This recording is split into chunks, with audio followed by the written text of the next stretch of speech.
everyone, I'm Captain Logan. I'm Vince. And it's time once again. Recommend things. Vince, what do you recommend today? So, previously I have recommended... Previously on Recommends. We just clip and insert that part. And people are like, wow, the production value is going up. Yeah, they know how to cut a piece of a video and put it inside another video. Wow. Woo. That's called editing. We've had that ability since the very beginning, Vince. That's true. Even when we had crappier software, we could do that. I digress. So, I'm recommending a TV show. Previously, I have recommended Tales from the Crypt, the comic book. And one of the films, if memory serves, way back before some of our viewers were born. Yes. Yeah. Demon Knight. That's probably not true. That'd be funny. Some of our viewers are like 2 years old. And yeah. Like, this is the best show! I don't understand squat! Well, if you think about it, we could conceivably have some really little kid viewers. We could conceivably have some viewers that were conceived at Well, I love doing that. Just take a word. Yeah. But I don't know. We've been at this almost 6 years, and so we can have some 6-year-old viewers that were born at the time we started. It's possible. Yeah. The parent made them watch, and then it got into a habit, and they're like, I can't sleep without hearing Cap and Vince talk about stuff. I apologize profusely. I'm so sorry if that's what your life is like. Anyway. Rockabye Timmy and the... Okay. So, I'm recommending... Their alarm clock is, hello, everyone! And they go to sleep, too. And I'm remember to support your local comic book store.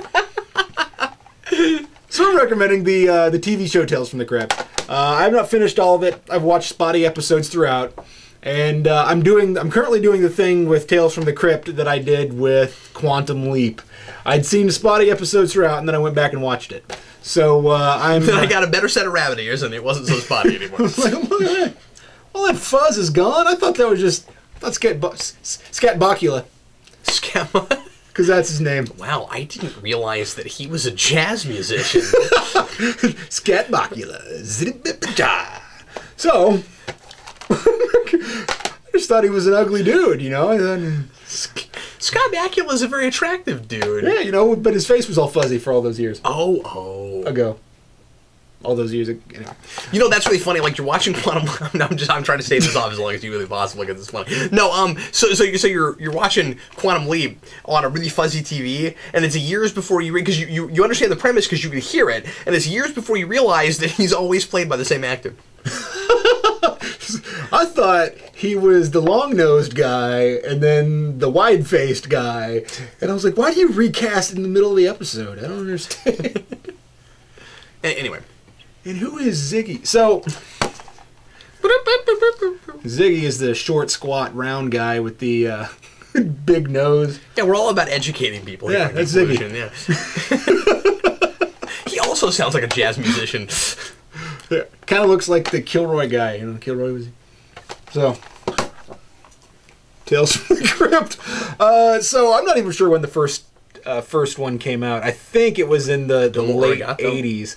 And I think the bulk of the series was in the 90s, and I think the first season was in the late 80s. I think it was 89. But, so I don't know how much of this stuff is directly spawned out of the comic book. I know that there's some significant differences between them because, one, there's profanity, two, there's nudity. So, for our younger viewers, you know, maybe it's not necessarily your bag. Tales from the Crypt didn't have any of that, huh? Nope. Well, I mean, back in the day, profanity and nudity was a thing that was kind of taboo, especially for stuff printed for children. And if you just had severed heads and stuff, people would go, "Oh, he's just reading his funny books." Well, that's true, but I just assumed that Tales from the Crypt wasn't printed with the seal on it. With the Comics Code seal. That stuff. Tales from the Crypt was really the thing that kind of made the Comics Code seal come into effect, and then it just went away. Yeah. So, Oh, really? Okay. Yeah, I Tales thought from some the of it was Crypt. published post that. I didn't realize that. The lines, you see, the problem with, and I realize this isn't about the TV show, but the problem with Tales from the Crypt, I'm doing this on purpose. is that EC Comics starts numbering things just based on what's being published, not necessarily in what the titles are. So the title changes, the number stays the same. So you have like Vault of Horror, Tales from the Crypt, and then something else, I forget what that one was called, like Haunt of Horror or something like that. And then it evolves into like crime, suspense, shock, science fiction, stuff like that. Valiant Comics, you know, those things became really kind of a big thing after the Comics Code because they couldn't print any of the crap that they were printing before. So, like, I feel like the Comics Code was created to attack EC Comics. And so, they, like, you couldn't even put a werewolf in your books. I mean, the reason why Morbius even existed was because technically he wasn't a vampire. And he was a plasma vampire. No, just in the TV show. Yeah. What? I'm pretty sure in the comics he was sucking blood. Was he not? I think. Because I always heard the plasma thing was because Fox wouldn't. The censors at Fox wouldn't let them talk about blood. I don't think it was in the comics that way. Maybe I'm wrong, but I was thinking that he kind of evolved back into a vampire, but he started out as a plasma vampire. That's a thing we'd have to look up. I don't know if you're right about it. Yeah, check our facts. Get back to us.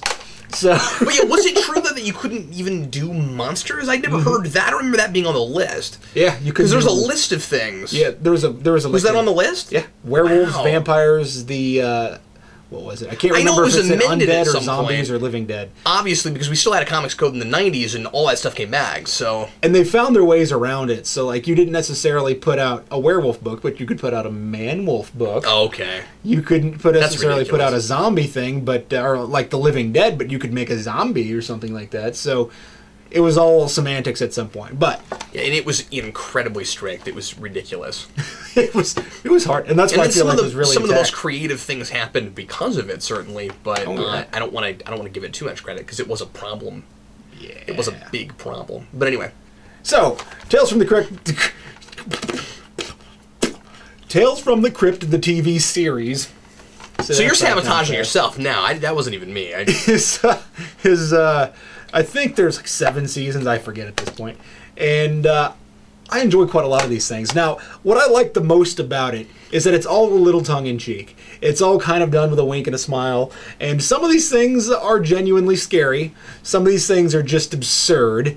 And that's kind of what I like about it.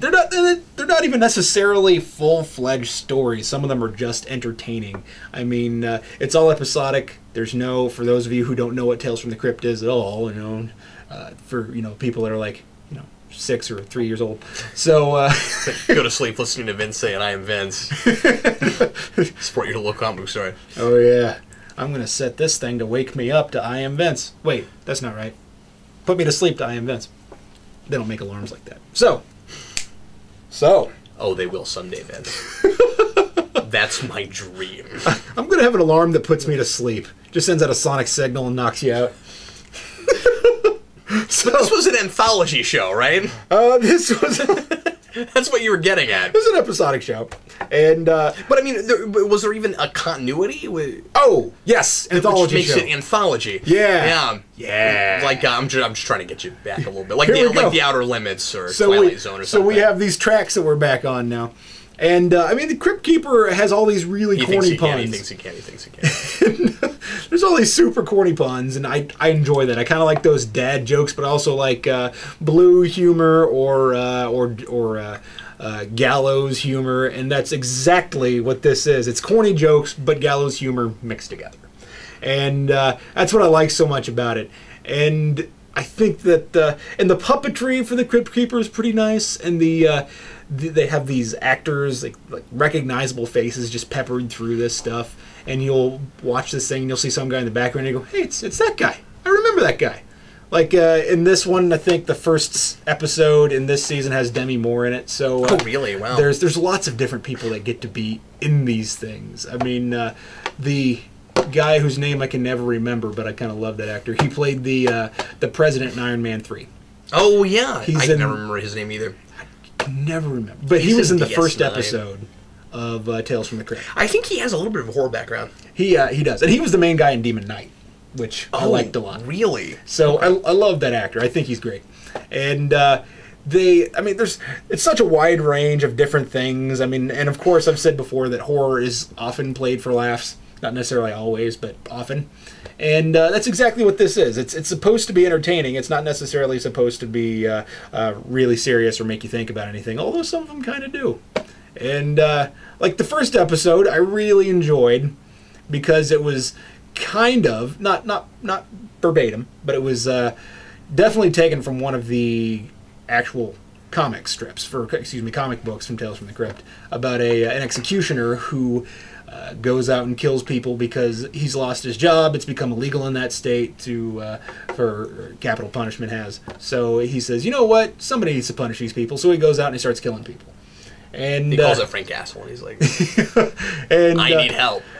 Spoiler warning, at the end of this episode that came out in the 80s, that's the very first episode, this guy gets caught, and then they have this big full circle thing where he talks about always looking the people who are about to die in the eyes. He kind of enjoys killing these people, and they all lose their stuff at the end of the episode, or at the end of their lives. And like, oh man, the moment of death is coming. The governor's going to call. You have to give me a chance to survive. And the governor never calls, and he has this entire philosophy on it. And then he says everybody loses it before they die, and then he does himself. So there's kind of like nobody's above it. You know what I mean? There's some interesting things in here, and then of course there are just some ridiculously weird things in here. And Richard Donner was involved.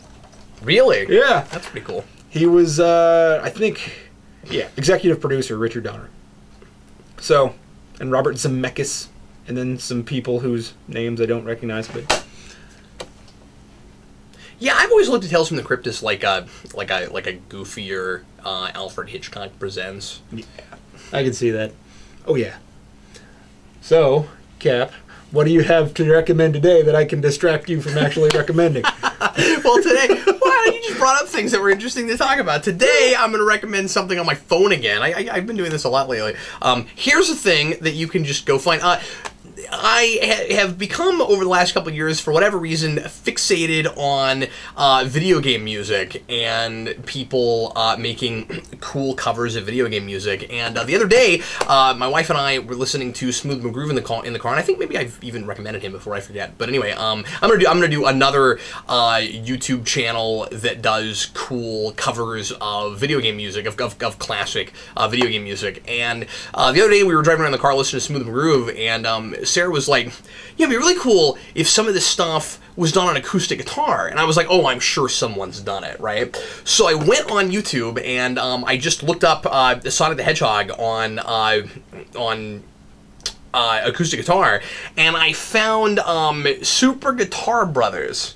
And these guys are pretty popular, but I hadn't heard of them before. And they put out things every so often. They don't seem to post. I don't even know that they're once a week, but they have a decent amount of stuff.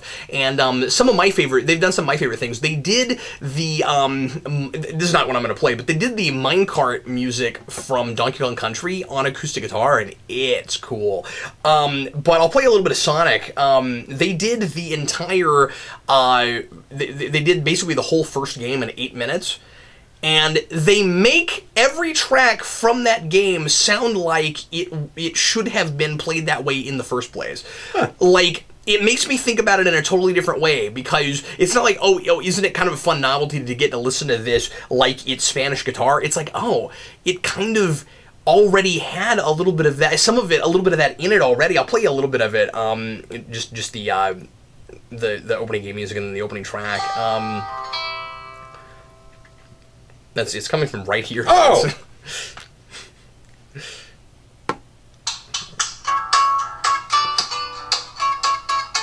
I think these guys are pretty cool.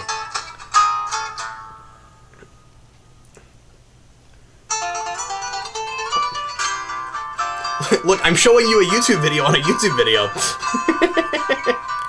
Surreal. Yeah. Ooh. It's so meta. They slowed that down quite a bit.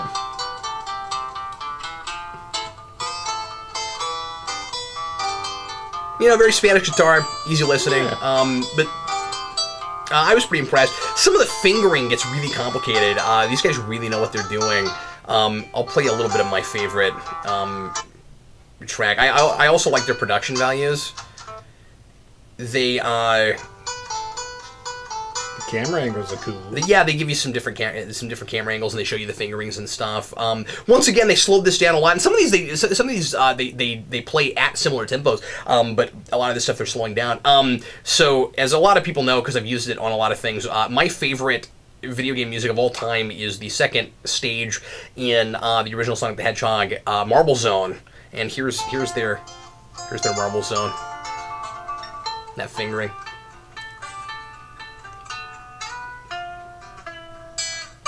The polar opposite from the version I usually use on videos. That's the really sped up metal version.